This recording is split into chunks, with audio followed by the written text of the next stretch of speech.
இயேசு உங்களை நேசிக்கிறார். பிரியமானவர்களே, இந்த நாளில் ஆண்டவர் நம்மளோடு பேசும்படிய வேதத்திலிருந்து 2 வசனங்களை கூட வாசித்து ஆண்டவர் நம்மளோடு இடைபடுகிற காரியத்தை பார்ப்போம்.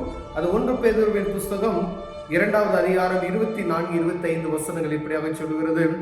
நாம் பாவங்களுக்கு செத்து நீதிக்கு பிழைத்திருக்கும்படி அவர் தாமே தமது சரீரத்திலே நம்முடைய பாவங்களை சிலுவையிலே சுமந்தார். அவருடைய தழும்புகளால் குணமானீர்கள்.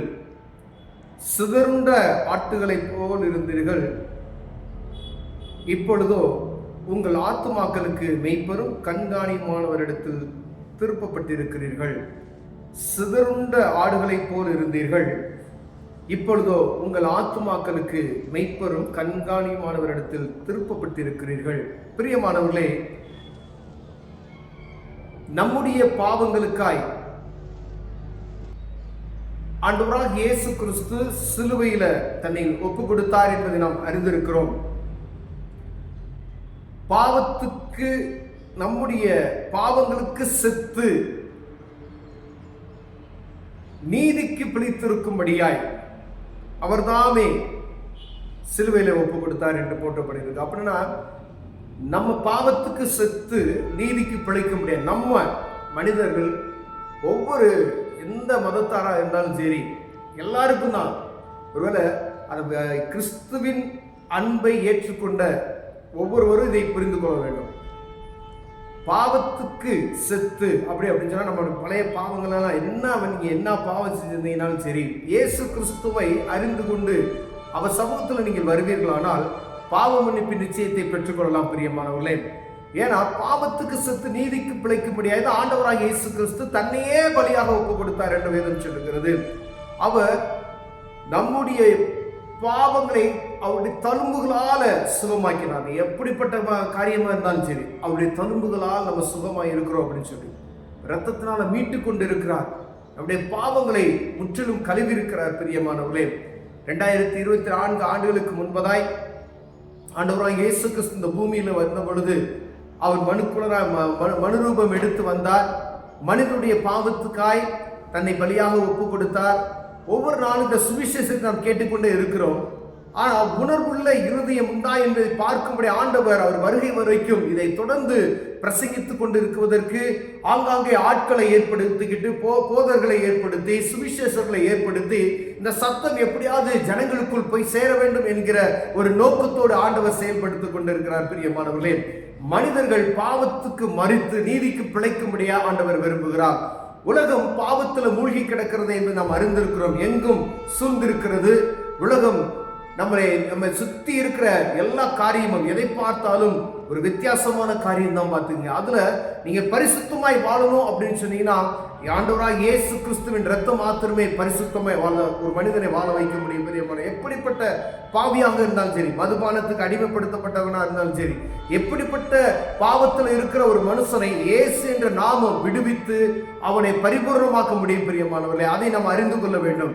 பாவத்துக்கு மரித்து நீதிக்கு எப்படி நான் பிழைக்கிறது அப்படின்னா, ஒரு பாவ அடிமைத்தனத்துல நீங்க இருப்பீர்கள். ஆனால் ஆண்டவராக இயேசு கிறிஸ்துவை நோக்கி, ஆண்டவரே இந்த பாவத்துல நான் சிக்கி கொண்டு இருக்கிறேன், எனக்கு விடுதலை தாங்க, நீங்க கேட்கணும்.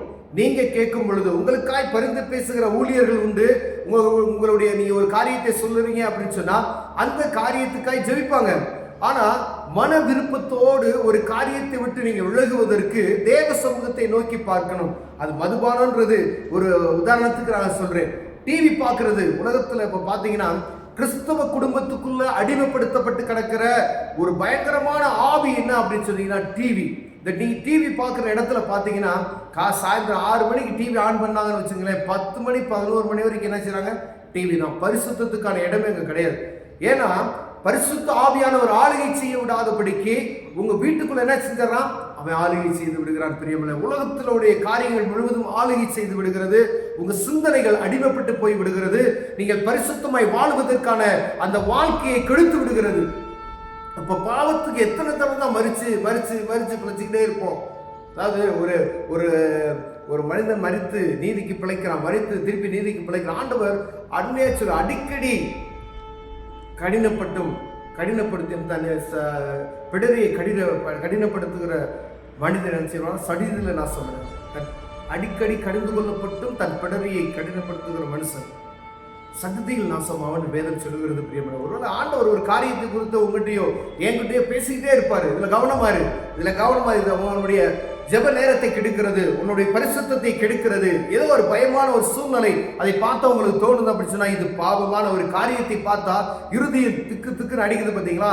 ஏதோ ஒரு சின்ன தவறு செய்து விட்டோம்னா அப்ப அது தவறு, அதை விட்டு விலகுவதற்கு முடியல அப்படின்னு சொன்னா யார்கிட்ட நம்ம எந்த ஒரு மனிதன்ட்டையும் போய் இதுக்கு உதவி கேட்க முடியாது. இதை விட்டு விலகணும் அப்படின்னு சொன்னா கடவுள்கிட்ட மட்டும்தான்.